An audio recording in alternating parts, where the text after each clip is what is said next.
नमस्कार, स्वागत है आपका सत्यहिंदी.com पर। मैं हूं नीलू व्यास और एक बार आपके साथ फिर से जुड़ रही हूं आपके पसंदीदा कार्यक्रम आज का एजेंडा को लेकर। और इसके पहले कि प्रोग्राम शुरू करूं, आपको याद दिलाना चाहती हूं कि गूगल प्ले स्टोर से अगर आपने सत्य हिंदी के ऐप को डाउनलोड नहीं किया है तो जरूर कर लीजिएगा। योगा गुरु बाबा रामदेव ने आज डॉक्टर हर्षवर्धन यानी कि स्वास्थ्य मंत्री और परिवहन मंत्री नितिन गडकरी की मौजूदगी में कोरोनिल दवा का रिसर्च पेपर जारी किया। जी हाँ, और ये बोला गया कि ये एक एविडेंस बेस्ड रिसर्च पेपर है कोरोनिल दवा का।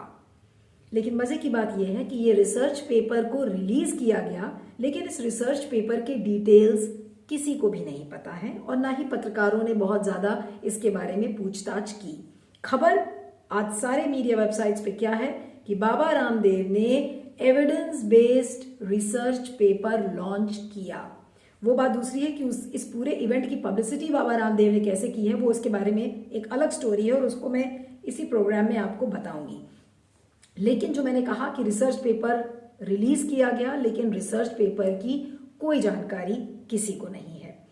अब आपको बता दें कि ये वही कोरोनिल दवा है जो कि जून के महीने में 2020 में विवाद के घेरे में आई थी, क्योंकि उस समय पतंजलि के बड़े बड़े दावे थे कि कोरोनिल खाकर आप जो कोरोना है वो हफ्ते और 10 दिन में ठीक हो जाएगा। उसके बाद ये पता चला कि वो एक इम्यूनिटी बूस्टर है।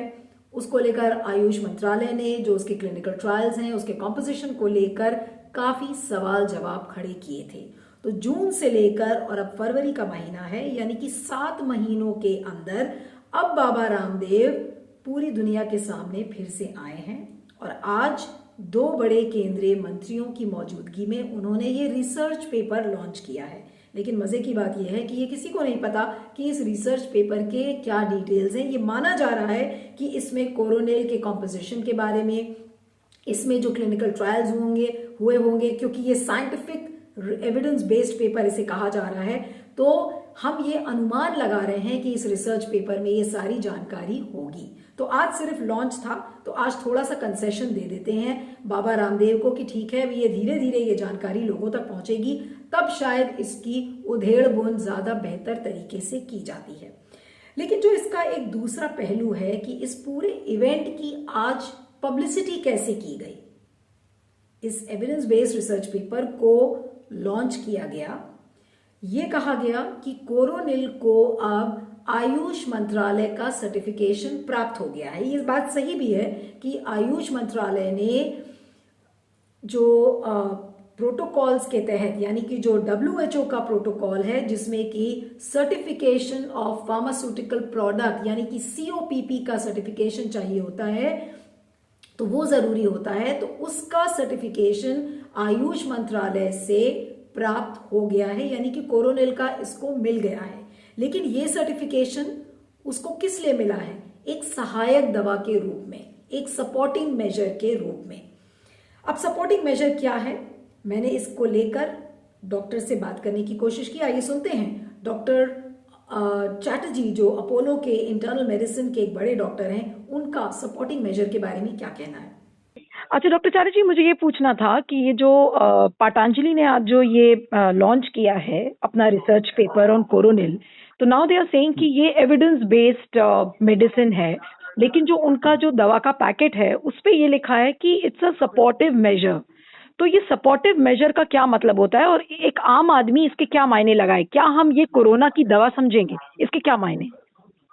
देखिए, सपोर्टिव मेजर का मतलब ये होता है जैसे कि आप इम्यून सिस्टम को बूस्ट करने के लिए, या थोड़ा सा आप जैसे टेम्परेचर को कम करने के लिए आप जैसे पैरासिटामोल का हमारे एलोपैथिक में जैसे पैरासिटामोल की दवाई लेते हैं, या आप जैसे फ्लूइड जैसे लेते हैं, इसको सपोर्टिव मेजर माना जाता है।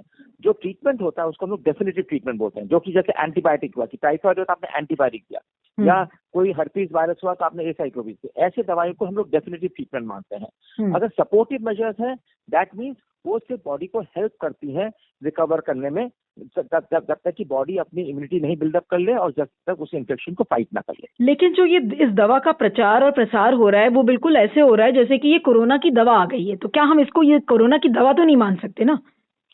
देखिए, अभी तक तो क्योंकि मैंने पेपर्स अभी पूरे देखे नहीं है, पर अगर इसके पीयर रिव्यूड पेपर्स हैं और इसको एकदम पूरी स्टडी करी गई है, जिसमें कि उनके पास कंट्रोल्ड ट्रायल था, कंट्रोल ट्रायल हुआ है, पीयर रिव्यू हुआ है, तब उसकी थोड़ी हम अहमियत दे सकते हैं। पर जब तक ये तो अभी तक सिर्फ इनिशियल लॉन्च जैसे हुआ है, इनके पेपर्स और देखने पड़ेंगे कि अगर peer reviewed and control trials अगर हुए हैं, देन हमको थोड़ी सी उससे अहमियत देनी पड़ेगी डेफिनेटली।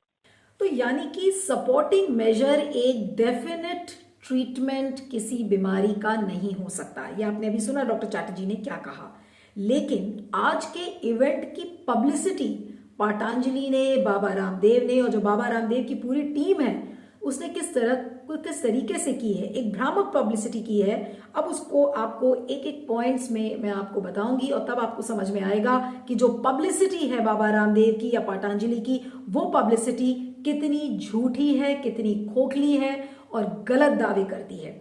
अब आपको बता दें कि जो पतंजलि का जो मीडिया रिलेशन पेज है, आपके स्क्रीन पर मैं अब आपको दिखाऊंगी कि जो मीडिया रिलेशन पेज है उसको ट्वीट भी किया गया है। उसमें जो पहली लाइन है वो ये कहती है कि कोरोना की दवाई पतंजलि ने बनाई। अब ध्यान से गौर करिएगा, ये लाइन सुनिएगा ध्यान से कि कोरोना की दवाई पतंजलि ने बनाई। उसके बाद क्या लिखा है, कोरोना के उपचार में काम आने वाली दवा की घोषणा आज सुबह 9:30 बजे इस दवा का इस लॉन्च, ये जो रिसर्च पेपर है इसकी घोषणा हुई। इसके सर्टिफिकेशन प्रोसेस की घोषणा हुई कि जो सर्टिफिकेशन ऑफ फार्मास्यूटिकल प्रोडक्ट है यानी कि COPP का सर्टिफिकेशन मिला है उसकी घोषणा थी। लेकिन इसको पब्लिसिटी इसको कैसे की गई, ट्विटर पर, फेसबुक पर और इनके जो ट्वीट हैंडल्स हैं पतंजलि के, तो उसमें ये लिखा है कि कोरोना के उपचार में काम आने वाली दवा की घोषणा आज। फिर तीसरा पॉइंट आप इनका सुनिए पब्लिसिटी का, दुनिया के 158 देशों के लिए कोरोना के उपचार में काम आने वाली दवा यानी कि मेडिसिन, ये लिखा है उनके पब्लिसिटी रिलेशन सर्विस पेज पर।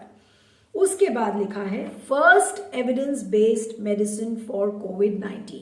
ये बात सही है कि उन्होंने एक एविडेंस रिसर्च बेस्ड पेपर आज उन्होंने रिलीज किया है, जिसके डिटेल्स अभी हमें नहीं पता है, लेकिन उसकी पब्लिसिटी देखिए कितनी भ्रामक की है, कितनी गुमराह करने वाली पब्लिसिटी है।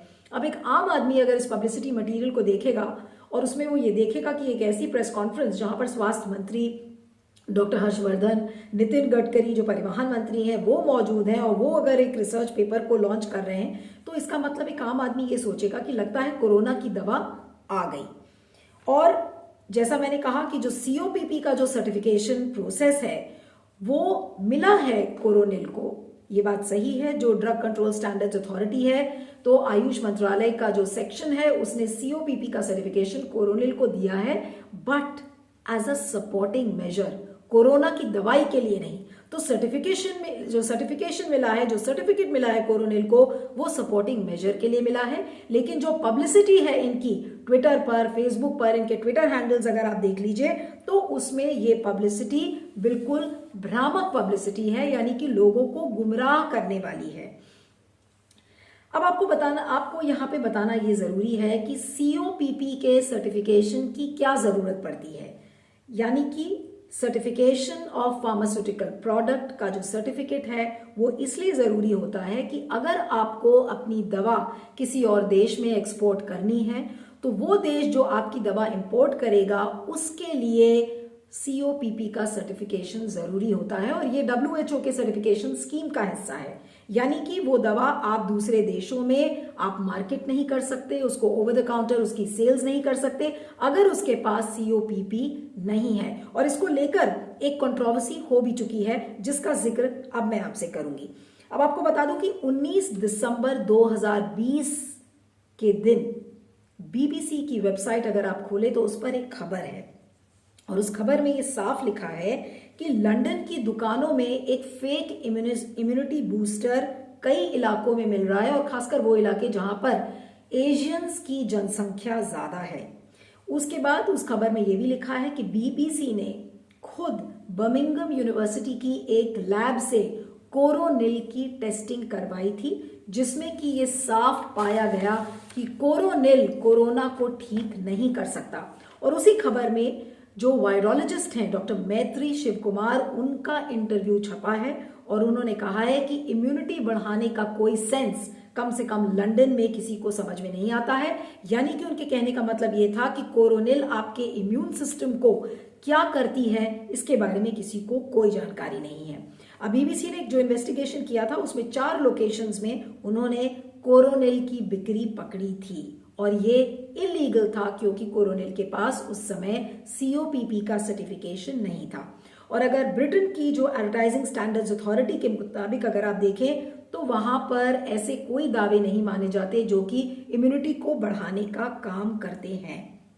तो अब क्योंकि कोरोनिल को सर्टिफिकेट मिल गया है, COPP सर्टिफिकेट मिल गया है, तो अब इन्हें 158 देशों में इस दवा को कोरोनिल को एक्सपोर्ट करने की अनुमति मिल गई है। यानी कि अब ये इन देशों में आराम से बिक सकता है। तो हो सकता है लोग ये अनुमान लगा रहे हैं कि जो बीबीसी ने ये इन्वेस्टिगेशन किया था तो ये उसके बाद का एक फॉल आउट है। ये एक कोरिलेशन है जो मैंने आपको बताया है सिर्फ ये समझाने के लिए कि COPP का सर्टिफिकेशन क्यों जरूरी होता है।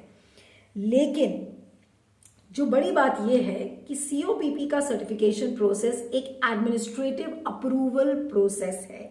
यानी कि आपकी क्वालिटी कंट्रोल का सर्टिफिकेशन है। ये सही बात है कि अप्रूवल आयुष मंत्रालय ने दिया है, लेकिन ये दवा को जो अप्रूवल मिला है वो एक सहायक दवा के रूप में मिला है। यानी कि अगर आपका इलाज ऑलरेडी चल रहा है कोरोना के लिए तो उसके अलावा आप कोरोनिल खा सकते हैं। लेकिन ऐसा नहीं है कि आप सारे इलाज को बंद करके और फिर कोरोनिल खाइए और फिर आपका कोरोना ठीक हो जाएगा। लेकिन दावे जो क्लेम्स हैं पब्लिसिटी में, जो खासकर जो आज का इवेंट है और उसकी पब्लिसिटी जिस तरीके से पतंजलि ने की है, तो वो तो यही दर्शाता है कि ऐसा लगता है कि कोरोना का रामबाण जो ट्रीटमेंट है वो कोरोनिल ही है। अच्छा शशांक, मुझे ये पूछना था कि ये जो दावे पतंजलि कर रही है कि ये कोरोना की मेडिसिन लेके आई है, जो सपोर्टिव मेजर है, जो इनका ये क्लेम है, लेकिन इनकी कंपनी का जो ट्वीट है वो ट्वीट ये कहता है कि ये तो दवा है। और तो इनके दावे में जो ये क्लेम कर रहे हैं और जो असलियत है, ये ऐसा तो नहीं कि लोगों के लिए मिसलीडिंग है, क्योंकि तमाम जितनी मेन स्ट्रीम मीडिया वेबसाइट्स हैं वो इसको ऐसे ही कह रही हैं कि उन्होंने एक दवा ऐसा लगता है कि लॉन्च कर दिया है। देखिए, इसमें 2 एस्पेक्ट्स हैं। पहला एस्पेक्ट वो है जो मैंने कुछ आर्टिकल्स में पढ़ा कि इन्होंने क्या बोला प्रेस कॉन्फ्रेंस में। जो प्रेस कॉन्फ्रेंस में बोला गया और जो मेडिसिन पे अपेरेंटली लिखा हुआ है कि ये एक सपोर्टिव मेडिसिन है, ये इम्यूनिटी बूस्टर के तरीके से काम करेगी, वो एक एस्पेक्ट डिफरेंट है। और जो एक ट्वीट आ रहा है और जो एक मीडिया इसको परसीव कर रहा है या जो इम्प्रेशन देने की शायद कोशिश की गई है एज़ पर मीडिया रिपोर्ट्स, इसकी ये एक दवा है। अगर इसको हम ट्वीट को बिलीव करें कि हमने दवा खोज ली कोरोना की, तो वो एक तरीके से मिसलीड कर सकता है जनता को। और जब हम मेडिसिन की बात करते हैं तो एक थ्रेशोल्ड बहुत हाई है। जनता, हमारे यहाँ एजुकेशन का लेवल, लिटरेसी का लेवल इतना हाई नहीं है कि हर इंसान एक प्रेस रिपोर्ट के पीछे जाकर देखे कि वो उसकी सच्चाई कितनी है। अगर आप एक दवा को, एक किसी मेडिसिन को प्रोजेक्ट करते हो कि वो कोरोना की क्योरिंग मेडिसिन है या कोरोना की दवा है, तो ये समझना आम जनता के लिए थोड़ा सा मुश्किल हो जाता है कि ये सिर्फ एक इम्यूनिटी बूस्टर और एक सपोर्टिव मेडिसिन है। जैसे विटामिन C हो गई, जैसे आप गिलोय या अश्वगंधा, तुलसी जैसी चीज़ों को यूज़ कर रहे हैं कोरोना में अपनी इम्यूनिटी बिल्ड करने के लिए, उसी प्रकार से जहाँ तक मेरी समझ है ये मेडिसिन भी एक इम्यूनिटी सपोर्ट सिस्टम के लिए बनाई गई है। अब आपको बताते हैं कि जो पतंजलि से जुड़े हुए लोग हैं, पतंजलि की ट्विटर हैंडल ने क्या कहा वो तो मैंने आपको बताया, लेकिन पतंजलि से जुड़े हुए लोग और जो उनकी पूरी टीम है वो किस तरीके के ट्वीट्स कर रही है, कुछ आपको एग्जांपल्स बताती हूँ। SK तिजारावाला का नाम सबको पता है, वो मीडिया और पब्लिसिटी हैंडल करते हैं बाबा रामदेव की, और उन्होंने क्या ट्वीट किया, उन्होंने लिखा है कि कोरोना की दवा 158 देश में। ये SK तिजारावाला का ट्वीट है। उसके बाद एक ट्वीट आता है भारत स्वाभिमान मुख्यालय हरिद्वार के नाम से। उसने लिखा है कि उसने लिखा है कि एविडेंस रिसर्च के आधार पर कोरोना की दवा, ये ट्वीट किया गया है मुख्यालय हरिद्वार, जो भारत स्वाभिमान का ट्विटर हैंडल है। उसके बाद एक ट्वीट आया है जिसमें लिखा गया है कि पतंजलि का नया record, first evidence based corona medicine. तो कहने का मतलब यह है कि इस तरीके की जो पब्लिसिटी है उसके बारे में आप क्या कहेंगे। हकीकत में ये एक सपोर्टिंग मेडिसिन है, लेकिन इसकी जो पब्लिसिटी की जा रही है ट्विटर पर, फेसबुक पर और बाकी सब प्लेटफॉर्म्स पर, उसमें इस पब्लिसिटी को एक ऐसा दिखाया जा रहा है जैसे कि ये कोरोना को ठीक करने की दवाई है, यानी कि भ्रामक पब्लिसिटी है। अब आपके सामने मैं कुछ सवाल रखने जा रही हूं। पब्लिसिटी करते वक्त बाबा रामदेव सच क्यों नहीं बोलते? वो सच लोगों को क्यों नहीं बताते कि कोरोनिल एक सहायक दवा है, जबकि उनके जो अगर आप दवा का कवर देखें तो उस पर भी सहायक दवा लिखा है, सपोर्टिंग मेजर लिखा है, लेकिन पब्लिसिटी में वो सच क्यों नहीं बोल पाते, ये मुझे आज तक समझ में नहीं आया। अगर इसके बारे में आप फीडबैक दे सके तो ज़रूर बताइएगा। दूसरी बात ये कि आज के रिसर्च पेपर्स के डिटेल्स आज क्यों नहीं लोगों के बीच में दिए गए, रिपोर्टर्स को क्यों नहीं बताया गया कि इस रिसर्च पेपर में क्या है। और अगर इतनी बड़ी प्रेस कॉन्फ्रेंस वो भी 2 केंद्रीय मंत्रियों की मौजूदगी में की गई थी और जिस तरीके के विवादों में कोरोनिल घिरा रहा है पिछले 6 महीने से, तो क्या लॉजिक ये नहीं कहता कि उस रिसर्च पेपर के डिटेल्स को आज उजागर किया जाता? तो क्या वाकई में अभी भी बाबा रामदेव कुछ छुपा रहे हैं? इस सवाल पर भी गौर करिएगा। तीसरा, सीओपीपी सर्टिफिकेशन से सहायक दवा कैसे बन सकती है कोरोना की दवा? कम से कम पब्लिसिटी तो इस समय पतंजलि की यही कहती है। निर्यात करने की एक औपचारिकता है, जैसे मैंने आपको बताया, सीओपीपी का सर्टिफिकेट WHO की स्कीम के हिसाब से। अब इस सर्टिफिकेशन प्रोसेस को बाबा रामदेव ने एक ऐसा इवेंट बड़ा बना के पेश किया जैसे मान लो कि उन्होंने कोरोना की दवाई की खोज कर ली है। तो आज सबसे बड़ा सवाल ये है कि बाबा रामदेव की जो पब्लिसिटी है उस पर लोग कैसे विश्वास करेंगे। एक आम आदमी जो बिना पढ़ा लिखा, एक अनपढ़ आदमी गांव में जो रहता है और ज़्यादा पढ़ा लिखा नहीं है, जिसको कि इंटेलेक्चुअल्स की तरह सवाल करने नहीं आते, तो वो इस तरीके की पब्लिसिटी देखकर क्या सोचेगा? वो यही सोचेगा कि जो कोरोना का जो ट्रीटमेंट है अभी तक नहीं आया था, वो शायद अब बाबा रामदेव की इस दवा से आ जाएगा। तो ये झूठ बोलने का, लोगों को भ्रमित करने वाली जो ये पब्लिसिटी है बाबा रामदेव की, इसके पहले भी उन्होंने प्रेस कॉन्फ्रेंस की थी जिसमें कि उनके सारे दावे झूठे पाए गए थे, और आज फिर से उन्होंने एक रिसर्च पेपर लॉन्च करके अपने अप्रूवल को बताया है, जो कि एक जेन्युइन अप्रूवल है, लेकिन उसकी पब्लिसिटी इतनी झूठी पब्लिसिटी की है। तो उनकी पब्लिसिटी पर आप कैसे करेंगे विश्वास? इस पर आपका फीडबैक चाहिए और आप मुझे ट्विटर पर फॉलो कर सकते हैं। मेरा ट्विटर हैंडल है @नीलू317। और चलते चलते आपको याद दिलाना चाहती हूँ कि गूगल प्ले स्टोर से अगर आपने सत्य हिंदी के ऐप को डाउनलोड नहीं किया है तो जरूर कर लीजिएगा। Thank you so much. सत्य हिंदी का ऐप डाउनलोड करें गूगल प्ले स्टोर पर।